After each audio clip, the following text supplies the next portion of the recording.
ওম শান্তি। আজকের মুরলী মন্থনের এই বিশেষ আলোচনায় সকল ভাই ও বোনেদের স্বাগত। আজ আমরা 30/01/2026 তারিখের মুরলীর গভীরে প্রবেশ করব। এর মূল সুরটা হল এই যে সঙ্গম যুগ, এটাই হলো সম্পূর্ণ কল্পের মধ্যে সবচেয়ে কল্যাণকারী সময়, যেখানে এক মিষ্টি বাবাকে স্মরণ করে আত্মারা অপবিত্র থেকে পবিত্র বা শতপ্রধান হয়ে ওঠে। ঠিক। আর শুরুতেই মুরলী একটা খুব মৌলিক প্রশ্ন তুলেছে, যা আমাদের সবার মনেই কোনো না কোনো সময় আসে। কি সেই প্রশ্নটা? প্রশ্নটা হলো, আমাদের মনে এত রকম সংশয় বা প্রশ্ন জাগে কেন, আর তার সমাধানই বা কি? এই প্রশ্নটাকে কেন্দ্র করেই আজকের আলোচনাটা এগোবে। আচ্ছা। আর আপনি যে সঙ্গম যুগ শব্দটা বললেন, সেটাও খুব গুরুত্বপূর্ণ। এটাকে আমরা একটা, ধরুন, ক্রান্তিকাল বা ট্রানজিশন পিরিয়ডের মতো ভাবতে পারি। যেমন দিন আর রাতের মাঝের গোধূলিবেলা। একদম, যেমন একটা কল্পের চক্র যখন শেষ হয়ে নতুন করে শুরু হতে যায়, তার মাঝের এই বিশেষ সময়টাই হল সঙ্গম যুগ। আর এখানেই পরিবর্তনের সুযোগটা সবচেয়ে বেশি।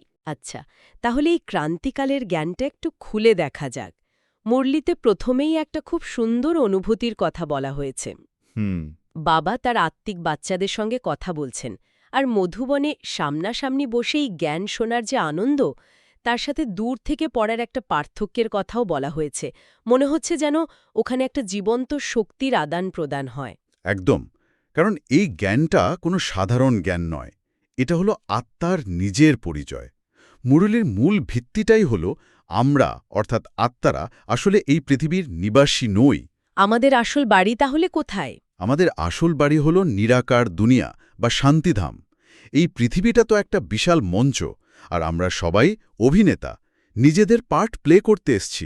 ঠিক যেমন একটা নাটকে হয়। হ্যাঁ, একটা নাটকে যেমন সব চরিত্র একবারে মঞ্চে আসে না, ঠিক তেমনি আত্মারাও নিজের নিজের সময় অনুসারে, নম্বর অনুযায়ী এই পৃথিবীতে পার্ট প্লে করতে আসে।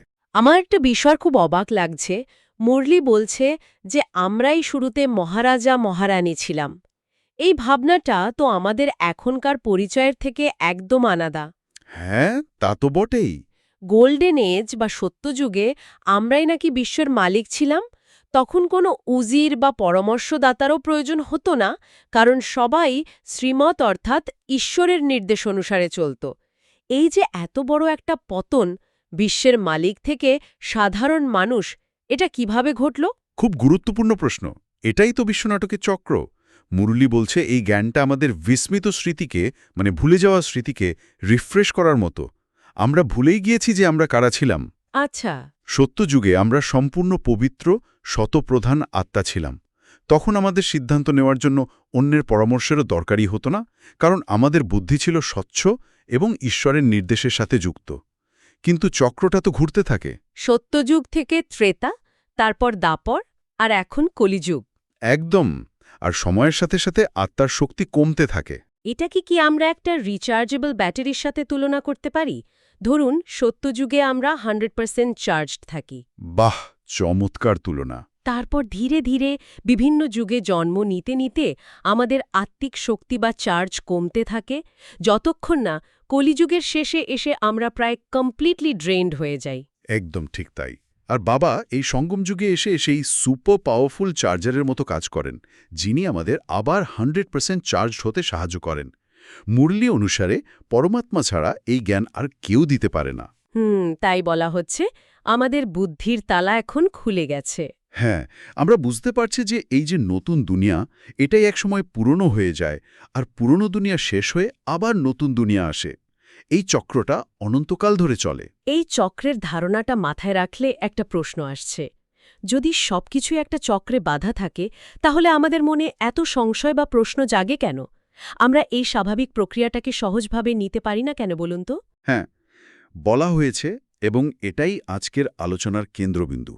মুরলী খুব স্পষ্টভাবে বলছে, সব প্রশ্নের মূল কারণ হল দেহ অভিমান। দেহ অভিমান অর্থাৎ নিজেকে শরীর ভাবা। যতক্ষণ আমরা মনে করি আমি এই শরীর, আমি একজন ডাক্তার, আমি একজন ইঞ্জিনিয়ার, এই শারীরিক পরিচয়ের জালে আটকে থাকি, ততক্ষণই মায়া ভুল ধারণা আমাদের মধ্যে সংশয় তৈরি করে। কারণ শরীর তো মুতাকাইর, বিনাশী। 1 মিনিট, এখানে দেহ অভিমানের বিপরীতে দেহি অভিমানী হওয়ার কথা বলা হয়েছে। এই দুটো ধারণার পার্থক্যটা একটু সহজ করে বললে ভালো হয়। নিশ্চয়ই। দেহ অভিমান মানে হল আমি নিজেকে শরীর মনে করছি। আমার সুখ, দুঃখ, পরিচয়, সম্পর্ক সবকিছু এই শরীরের ওপর নির্ভরশীল। আচ্ছা। আর দেহি অভিমানী মানে হল আমি দেহি, অর্থাৎ আত্মা, আর এই শরীরটা আমার বাহন বা পোশাক, এই বোধে স্থিত হওয়া। যখনই এই আত্মিক চেতনাটা জেগে ওঠে, তখন শরীরের সীমাবদ্ধতা বা প্রশ্নগুলো আর আত্মাকে ছুঁতে পারে না। তার মানে বাবা তো এই সহজ যুক্তিটাই দিয়েছেন, নিজেকে আত্মা মনে করো আর পতিত থেকে পবিত্র হওয়ার যাত্রায় চলো। একদম। এতেই সব প্রশ্নের উত্তর পরিষ্কার হয়ে যাবে। আচ্ছা, এই যে পতিত বা অপবিত্র হওয়ার প্রক্রিয়া, এটা কিভাবে হয়? মুরলিতে কি এর কোনো ব্যাখ্যা আছে? হ্যাঁ, আছে। আত্মার গুণগত মানের অবনমনের একটা ধারণা দেয়া হয়েছে। সত্যযুগে আত্মা থাকে শতপ্রধান, মানে গুণের শিখরে। তারপর? তারপর ত্রেতাতে হয় শত, দাপরে রজ এবং কলিযুগে তমপ্রধান, অর্থাৎ গুণের একেবারে নিম্ন স্তরে। মুরলি বলছে দাপর যুগ থেকেই পতিত শব্দটা কার্যকরী হয়, কারণ তখন থেকেই আত্মারা বিকারের বশীভূত হতে শুরু করে। একটা খুব সুন্দর উদাহরণ দেয়া হয়েছে। ধরুন, একটা নতুন বাড়ি তৈরি করার 1 মাসের মধ্যেই যেমন তার মধ্যে পুরনো হওয়ার ছাপ পড়তে শুরু করে, ঠিক তেমনি আত্মার শক্তিও সময়ের সাথে সাথে কমতে থাকে। বারবার জন্ম নিতে নিতে পবিত্রতার ভাগ কমে যায়, আর তার ওপর কর্মের খাদ জমতে থাকে। তাহলে এর থেকে মুক্তির উপায় কি? নিজেকে আত্মা ভাবব, বাবাকে স্মরণ করব, এটা তো একটা মানসিক প্রক্রিয়া। এই প্রক্রিয়াটা কিভাবে আমাদের আত্মার উপর জমা হওয়া খাদ দূর করতে পারে? এখানেই মুরলির সবচেয়ে শক্তিশালী বার্তাটা লুকিয়ে আছে, স্মরণের যাত্রা। স্মরণের যাত্রা। বলা হয়েছে দুনিয়ার আর সব কিছু থেকে বুদ্ধি সরিয়ে কেবল এক মিষ্টি স্যাকারিনকে, অর্থাৎ বাবাকে স্মরণ করতে হবে। কারণ আত্মা এখন তমপ্রধান, মানে খাদযুক্ত হয়ে গেছে। একমাত্র বাবার স্মরণেই সেই খাদ দূর হবে। এটা কি একটা আধ্যাত্মিক অ্যালকেমির মতো? ঠিক তাই। যেমন সোনাকে আগুনে দিলে তার খাদ পুড়ে যায় আর সোনা খাঁটি হয়ে যায়, তেমনি বাবার স্মরণে আত্মার বিকার বা নেতিবাচকতা পুড়ে যায়। কিন্তু এটা শুনতে যতটা সহজ মনে হচ্ছে, বাস্তবে কি ততটাই সহজ? আজকের দিনে আমাদের জীবনে এত ডিস্ট্র্যাকশন, এত দায়িত্ব, তার মধ্যে কেবল একজনকে স্মরণ করার অভ্যাসটা তৈরি করা তো একটা বড় চ্যালেঞ্জ। অবশ্যই। মুরলি খুব বাস্তববাদী। এটা বলছে না যে ঈশ্বরের সন্তান হলেই স্মরণ স্থিত হয়ে যাবে। আচ্ছা। বরং বারবার সাবধান করা হয়েছে যে মায়া বা নেতিবাচক শক্তি প্রতি পদে পদে ভুলিয়ে দেওয়ার চেষ্টা করবে। তাই যতক্ষণ জীবন আছে ততক্ষণ পুরুষার্থ, মানে আত্মিক প্রচেষ্টা চালিয়ে যেতে হবে। জ্ঞান অমৃত রোজ পান করতে হবে। ঠিক যেমন শরীরকে সুস্থ রাখতে রোজ খাবার খেতে হয়। একদম তেমনি আত্মাকে শক্তিশালী রাখতে রোজ জ্ঞানের প্রয়োজন। আর সবচেয়ে বড় কথা হলো, এর জন্য ঘর সংসার ছাড়তে হবে না। নিজের দায়িত্ব পালন করতে করতেই নিজেকে আত্মা মনে করে বাবাকে স্মরণ করার অভ্যাস করতে হবে। কারণ স্বর্গের রাজত্ব পাওয়া তো সহজ ব্যাপার নয়। আপনি একটু আগে আগুনের উপমাটা দিলেন। এই সূত্রে ধরেই মুরলিতে যোগ অগ্নি বা যোগা ফায়ারের একটা অসাধারণ ধারণা দেওয়া হয়েছে। আমরা সাধারণত অগ্নি বলতে তো বিনাশ বা দহন বুঝি, কিন্তু এখানে এটাকে শুদ্ধিকরণের উপায় বলা হচ্ছে। এই বিষয়টা একটু গভীরে জানতে ইচ্ছে করছে। ঠিক এখানেই ভক্তিমার্গ আর জ্ঞান মার্গের পার্থক্যটা খুব স্পষ্ট হয়ে ওঠে। মুরলি বলছে আত্মাকে আক্ষরিক অর্থে আগুনে পুড়িয়ে পবিত্র করা যায় না। শরীর তো পুড়ে যেতে পারে, কিন্তু আত্মা? আত্মা তো অবিনাশী। তার শুদ্ধিকরণের জন্য প্রয়োজন স্মরণের যোগ অগ্নি। এটা কোনো বাহ্যিক আগুন নয়, এটা হলো বাবার সাথে গভীর ভালোবাসাপূর্ণ স্মরণের ফলে উৎপন্ন হওয়া এক আধ্যাত্মিক শক্তি, যা আত্মার জন্মজন্মান্তরের পাপকর্মের হিসাব নিকাশকে ভস্ম করে দেয়। মুরেলিতে এই প্রসঙ্গে সীতার অগ্নি পরীক্ষার একটা উল্লেখ আছে, তাই না? হ্যাঁ, এবং সেটার একটা সম্পূর্ণ নতুন ব্যাখ্যা দেওয়া হয়েছে। ভক্তিমার্গে আমরা শুনি সীতাকে নিজের পবিত্রতা প্রমাণের জন্য আক্ষরিক আগুনে প্রবেশ করতে হয়েছিল। ঠিক। কিন্তু জ্ঞান বলছে আমরা সবাই সীতার মতো। এই রাবণ রাজ্যে, মানে কলিযুগে, আমরা সবাই শোকবাটিকায় বন্দী। আমাদের একমাত্র এক রাম, অর্থাৎ পরমপিতা পরমাত্মাকে স্মরণ করতে হবে। আর সেই স্মরণই হল যোগ অগ্নি। একদম সেই স্মরণের যোগ অগ্নিতেই আমরা পতিত থেকে পাবন হতে পারি। ভক্তিমার্গের সেই আক্ষরিক আগুল আর জ্ঞানমার্গের এই যোগ অগ্নির মধ্যে রাত দিনের পার্থক্য। আসল পরীক্ষাটা বাইরের নয়, ভেতরের। আমাদের আত্মার ওপর যে নেতিবাচকতার খাদ জমেছে সেটাকে পোড়ানোর জন্যই এই স্মরণের আগুন। এই শুদ্ধিকরণের পর কি হবে? যখন সব আত্মারা যোগ অগ্নির দ্বারা পবিত্র হয়ে যাবে, তারপরের ছবিটা কি? মুরলী বলছে এই অনন্ত নাটক এখন সম্পূর্ণ হতে চলেছে। যখন শুদ্ধিকরণের প্রক্রিয়া শেষ হবে তখন সব আত্মারা মশার ঝাঁকের মতো নিজের আসল বাড়ি অর্থাৎ শান্তিধামে ফিরে যাবে। বাবা তো এসেছেনই সবাইকে ফিরিয়ে নিয়ে যাবার জন্য। হ্যাঁ, তিনি এই দুঃখের দুনিয়া থেকে মুক্ত করে সুখধাম বা নতুন দুনিয়া স্থাপন করছেন। তাহলে কি সবাই নতুন দুনিয়ায় যাবে, নাকি এখানেও কোনো ভাগ আছে? না, এখানে একটা স্পষ্ট বিভাজন আছে। যারা এই জ্ঞান অনুসারে চলে নিজেকে সম্পূর্ণ পবিত্র করবে তারাই নতুন দুনিয়া অর্থাৎ সত্যযুগে আসবে এবং দৈবী পথ পাবে। আর বাকি আত্মারা? বাকি আত্মারা মুক্তিধামে মানে শান্তিধামে থাকবে। তারা দুঃখ থেকে মুক্ত হয়ে যাবে, কিন্তু সুখধামের রাজত্বে তাদের পাঠ থাকবে না। তাই বাবা প্রথমে পুরনো দুনিয়ার বিনাশ ঘটান এবং একই সাথে নতুন দুনিয়ার স্থাপনা করেন। আচ্ছা, আজকের এই গভীর আলোচনা থেকে আমরা যদি মূল টেকঅ্যাওয়ে বা সারমর্মটা বোঝার চেষ্টা করি, তাহলে কোন বিষয়গুলোর ওপর সবচেয়ে বেশি জোর দেওয়া উচিত? মুরলির শেষে ধারণার জন্য দুটো মুখ্য সার দেওয়া হয়।